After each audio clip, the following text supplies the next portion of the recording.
Yo, what's going on YouTube, and welcome to Goal Line Hockey. It's Kevin Forte, and today we are taking a look at that massive three-team trade that was made the other day. Danny Briere and the Philadelphia Flyers, man, they are not messing around. They made a pretty big trade, the first trade in Danny Briere's history as GM. This is a massive one, a three-team trade between the Columbus Blue Jackets, the Philadelphia Flyers, and the Los Angeles Kings. So, just to break down what each team got. So, the Columbus Blue Jackets acquired Ivan Provorov, 30% of his salary retained by the LA Kings, which puts that at $4.725 million per season of Ivan Provorov and his contract. That's the only thing the Blue Jackets acquire here. The Los Angeles Kings acquired defenseman Kevin CONNAUTON, forward Hayden Hodgson. The Philadelphia Flyers acquire from the LA Kings. They acquire Cal Peterson, defenseman Sean Walker, HELGE GRANS, a 2024 second-round pick, which is LA's pick.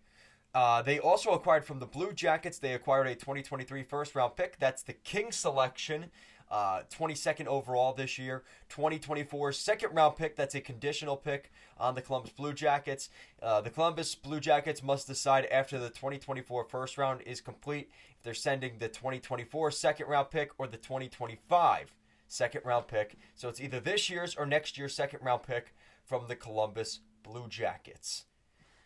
All right, so a lot to unpack in this trade because there's just so many assets moving around, but I think let's just do the hardest one first and then kind of make our way to the easier ones. So the Philadelphia Flyers acquire basically a first-round pick, 2 second-round picks, a potential starting goalie in Cal Peterson, a defenseman, Sean Walker, and HELGE GRANS. Now, I think the most intriguing piece of this deal is Cal Peterson, because Cal Peterson for the Philadelphia Flyers, he's from Waterloo, Iowa. What's interesting is, Rob Blake and the Kings last summer signed Cal Peterson to a 3-year deal, $15 million extension, $5 million per season. He had a modified no-trade clause where he submits a 10-team no-trade list. Obviously, the Flyers were not on that part of the list, which means that he ended up going to the Flyers. Now, what's also interesting here is this is a move that kind of still leaves a lot of things up in the air for the goaltending for the Flyers, right? Because you can't imagine that if Ivan Fedotov comes back in the fall, Felix Sandstrom's going to be up, Sam Ersson, now you've got Carter Hart, you've got Cal Peterson. There's way too much going on there. There's at least 4, maybe even 5 goalies that can play for the Flyers next season. So there's just way too much of a logjam up there. They're going to make some moves here. So do not be surprised if we hear about those rumors about Hart and some of those other players. They're going to be making room for those guys. So keep an eye out for that. That's a really intriguing move that we saw Danny Briere make, was bringing in a goalie here, but I like that part of the move. Sean Walker is another really interesting piece going to the Flyers here because Sean Walker is a pretty good defenseman. He's 28 years old, final year of his 4-year deal he signed back in 2020 on September 11th, which is kind of eerie, with the Los Angeles Kings. Last season, he played in 70 games with the Kings, 13 points, but this is a guy that is a very much a John Tortorella defenseman. Really interesting to see him and what he could potentially do. He's a much more defensive-minded defenseman.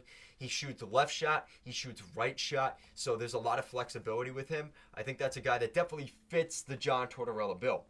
Now, what's interesting here is the other piece of the deal, which is HELGE GRANS, who was a second-round pick back in 2020 of the Kings.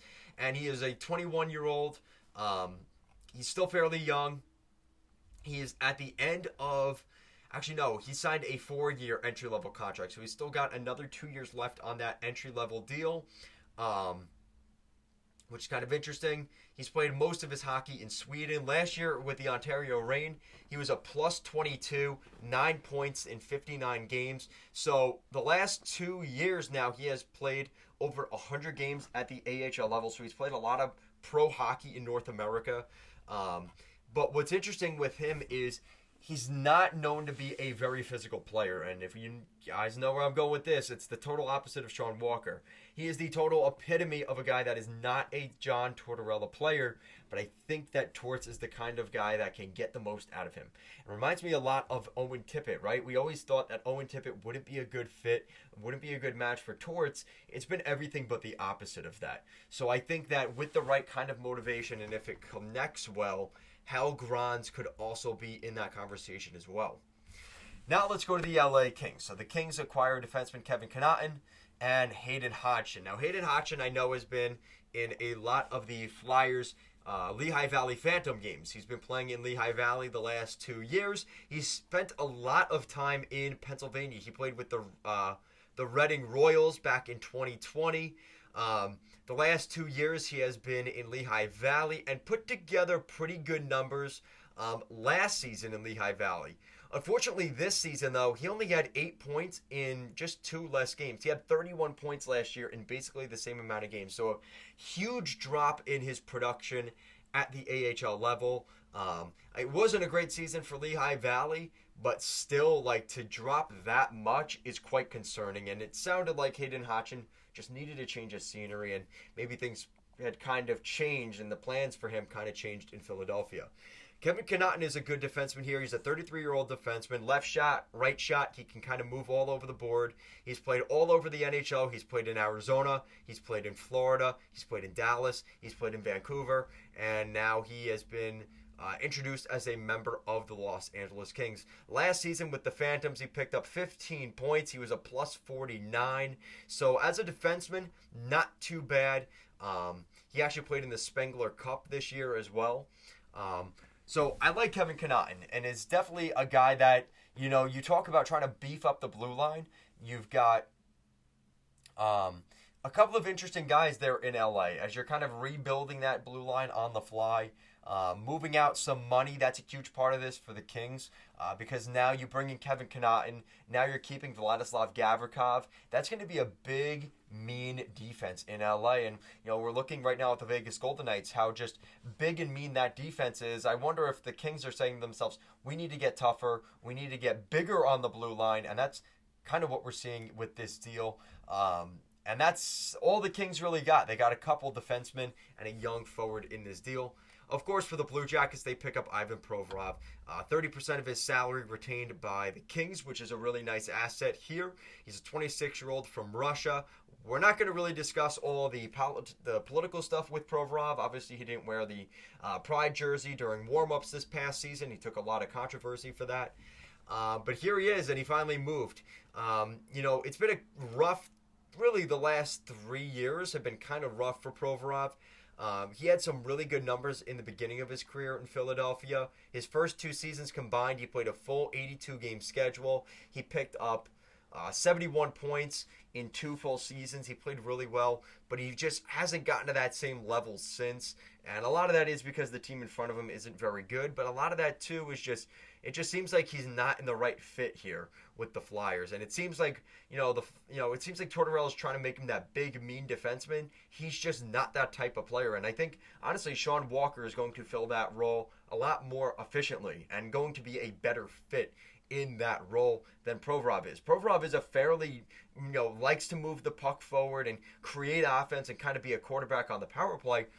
He likes to do that. He likes to jump up in the play, and I think that with Tortorella was trying to put a triangular peg into a square hole. It was just never going to happen.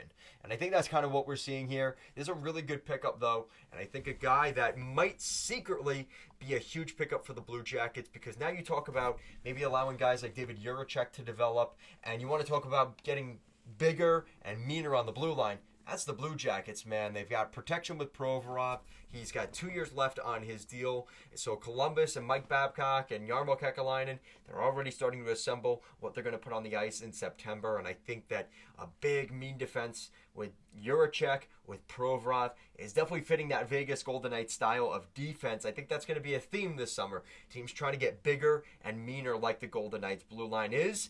And we're seeing that very much in this trade in particular. I really like this move here for the Blue Jackets. Like I said, they get some protection there, and it's going to actually protect some of the younger players, even the older guys. It's going to give a little bit less, pressure and strain on even Zach Werenski. I think this is a really good pickup for them. I can't give you a winner of the deal because I think everybody addressed issues that they were trying to address. The Kings free up a lot of cap space, and even despite taking on 30% of Provorov's deal, they're still getting a lot of help there. Hayden Hodgson has some potential as a young forward, so there's something good there. The Blue Jackets get a huge defenseman here that's got a little bit of term. I know they really like that. And for the Flyers, man, the Flyers got an absolute haul in this deal for Ivan Provorov. A really nice return for them. And a lot of people said they're not getting that much. They can't even get a first for Provorov. No, that's not the case, man. They got a lot in this deal. They took advantage of a situation where the Kings were trying to get rid of salary, trying to get rid of calories, but also trying to get rid of salary. And they're able to bring in a fringe starting goalie, a really decent fit with John Tortorella and Sean Walker on the blue line, HELGE and GRANS, who could be an actually pretty good prospect, a first, 2 second-round picks. A pretty good steal here by Danny Briere in his first deal with the Flyers. But let me know what you guys think in the comment section down below. What do you guys think of the Philadelphia Flyers, the Los Angeles Kings, and the Columbus Blue Jackets 3-team trade? What do you guys think of that down below? Guys, as always, thank you so much for watching, and I'll see you again next time. Peace.